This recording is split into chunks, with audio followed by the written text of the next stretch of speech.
મીટિંગનું આયોજન કરનાર સૌ લડાકુ સંઘર્ષના સાથીઓ, આજે સમગ્ર ગુજરાતના દલિત સમાજની અંદર એમના હૃદયમાં જે પડ્યું હતું, રાજકીય પક્ષોને લઈને એ ભાવ બધાએ સોશિયલ મીડિયામાં પ્રગટ કરી દીધો છે. લોકોના દિલમાં જે પડ્યું હતું, મેં એને ટપલી મારવા સિવાય વિશેષ કંઈ કર્યું નથી. અને આજે પણ કોઈ પણ કન્ફ્યુઝન ના થાય એટલા માટે કહું છું, હું કોંગ્રેસની સાથે છું અને ડંકાની ચોટ ઉપર છું, પણ દલિતોના આત્મસન્માનના મુદ્દે અને ફક્ત દલિતો નહીં, આદિવાસી, ઓબીસી, મુસ્લિમ, તમામ શ્રમજીવી અને વંચિત વર્ગોની લડાઈ અને વંચિત સમુદાયોના આત્મસન્માનના મુદ્દે કોઈ સમાધાન કરતો નથી અને કોઈ સમાધાન કરવાનો પણ નથી.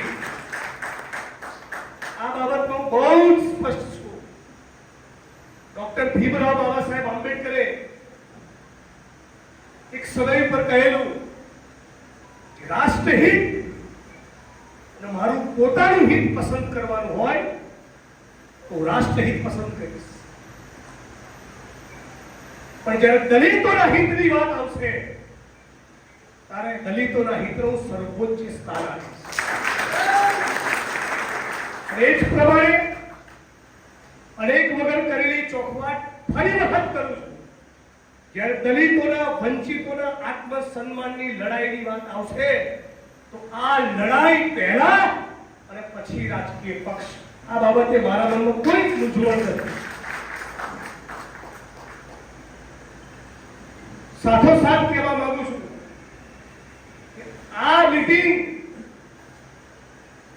ગુણ્યા 10 કરીને આ મીટિંગ કરતા તમને મારા માટે લાગણી હોય સાચા અર્થમાં, અને આ મીટિંગ પૂરતા કે કહેવા ખાતર નહીં, ખરેખર તમને લાગતું હોય કે તમારા પરિવારનો દીકરો, તમારા પરિવારનો ભાઈ એ સાચી નિષ્ઠાથી ગોળ, પરગણું અને પેટા જ્ઞાતિ જોયા વગર સમગ્ર ગુજરાતના દેશના દલિતો માટે લડે છે, તો આના ઘડી 10 ગણી તાકાત સાથે જે પણ ઉમેદવાર હોય કડીમેને જીતાડવા માટે આપણે બધાએ સાથે મળીને જવાનું છે.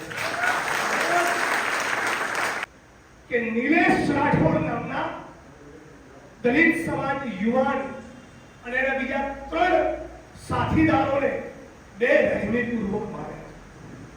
એ જે 3 છોકરાઓને બેરહેમીપૂર્વક માર્યા, એ બધાની મીટિંગ કરી, એમને મળ્યો, એમના શરીર ઉપર પાઇપોના જે પ્રહાર થયા, જે બેરહેમીપૂર્વક ગળદાપટુનો માર મારેલો, એનું એક એક ચાઠું એમના ઉછળ કઢાઈને મેં જોયું છે અને એનું વિડીયો રેકોર્ડિંગ કર્યું છે. બીજા દિવસે રાજકોટ અગ્નિકાંડ જે ગયા વખતે બન્યો, એના પીડિતોના શ્રદ્ધાંજલિના કાર્યક્રમની તૈયારીના ભાગ રૂપે 2 દિવસ પહેલા એડવાન્સમાં જવાનો હતો. હું રાજકોટ જવા નીકળું એની વાત ચાલતી હતી અને એવામાં સમાચાર આવ્યા કે નિલેશભાઈ રાઠોડનું જે અમરેલીથી ભાવનગર દાખલ કર્યા હતા, એ નિલેશભાઈ રાઠોડનું ભાવનગરની સર્ટી હોસ્પિટલમાં, સિવિલ હોસ્પિટલમાં એનું મૃત્યુ થયું. 72 કલાક સુધી ભયંકર ગરમી, એક સેકન્ડ અને પરસેવાથી મિત્રો અને પીએમ રૂમની બહાર અમે જુજુબ્યા છીએ 72 કલાક. અને તમને પણ ગૌરવ થવું જોઈએ, આ નિલેશ રાઠોડ આપણા વણકર સમાજનો દીકરો હતો, એના માટે 72 કલાક જજુમ્યો છું. આ કરી જઈને કહેવાનો છે અને મારી સાથે કડી આવીને તમારે પણ આ કહેવાનું છે કે પીડિત એ મારા માટે પીડિત છે, એનું ગોળ પરગણું, પેટા જ્ઞાતિ, જ્ઞાતિ કે ધર્મ એ જિગ્નેશ મેવાણી કોઈ દિવસ જોતો નથી. અને રાજકોટના ટીઆરપી અગ્નિકાંડના પીડિતોમાંથી 26 લોકો જે મૃત્યુ પામ્યા એ 26 માંથી દલિત સમાજના તો 2 જ હતા. બાકીના 24 ની જ્ઞાતિ અને ધર્મ આજે પણ મને ખબર નથી. એક દિવસ એ જ મે જૂન મહિનાના આટલા તાપમાં, જેના બફારામાં, એની કાળઝાળ ગરમીમાં 72 કલાક મારા જીવનમાં પહેલી વખત ઉપવાસ કરેલા. જે દલિત સમાજના નથી એના માટે પણ દલિતોના આત્મસન્માનના મુદ્દે કઈ રીતે સમાધાન કરવું. અને દલિતો એમણે મીડિયામાં એક ચેનલમાં કીધું, કોણ છે દલિતો? તમારા ખેતરમાં દાળિયું દલિતો કરે, તમારા ચણતર પ્લાસ્ટરનું કામ દલિતો કરે, તમારા કૂતરા અને મરેલા પશુના નિકાલનું કામ દલિતોએ કર્યું સદીઓથી. તમારી ફેક્ટરીઓમાં દલિત, તમારા ત્યાં સિક્યુરિટી ગાર્ડ તરીકે દલિત, બંગલાવાળાને ત્યાં કચરા પોતા કરવાની જનારી બેન દલિત. તો દલિતો તો રાષ્ટ્ર માટે ઉત્પાદન કરી રહ્યા છે, ભારત ભૂમિ માટે પેદા કરી રહ્યા છે પોતાના પરસેવાથી. તો એના પરસેવાને સલામ તો નથી કરતા. રોજ સવારે ઉઠીને લાત મારો છો. જેના પરસેવાની, જે શ્રમજીવી વર્ગના પરસેવાની તમારે કિંમત કરવાની હોય, એના બદલે રોજ સવારે ઉઠીને તમે લાત મારો. કેટલાક મીડિયા વાળાએ એવી પટ્ટીઓ મારી, એવા એપિસોડ કર્યા કે જિગ્નેશ મેવાણી જાતિવાદ ફેલાવે છે. અરે બેવકૂફો, અમારી લડત એ જાતિ વિહીન સમાજની રચનાની લડત છે.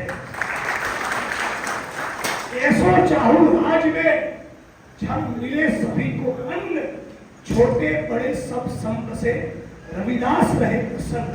એવું નથી કીધું કે ऐसो चाहूं राज में जहां रोहित समाज को दलित समाज को मिले. આખી માનવ સભ્યતા માટે કીધું. એટલે સંત શિરોમણી આવી ગઈ છે. સંત શિરોમણી એમની આ વ્યાપક, સર્વગ્રાહી, ઇન્ક્લુસિવ, સર્વ સમાજને સાથે લઈને ચાલવાની જે ભાવના અને વિચારધારા હતી, એટલે સંત શિરોમણી. આ મારી વિચારધારા. આજે આ તમામ લોકોને હું એટલું કહેવા માંગુ છું કે કોઈ પણ રાજકીય પક્ષ એ મુસ્લિમો, આદિવાસીઓ અને દલિતોના મુદ્દે મગનું નામ મરી પાડીને બોલે નહીં, તો એનું મૌન તોડાવવાની જવાબદારી તમારી અને મારી બને છે. એનો સંકલ્પ કરીને છૂટા પડવાનું છે.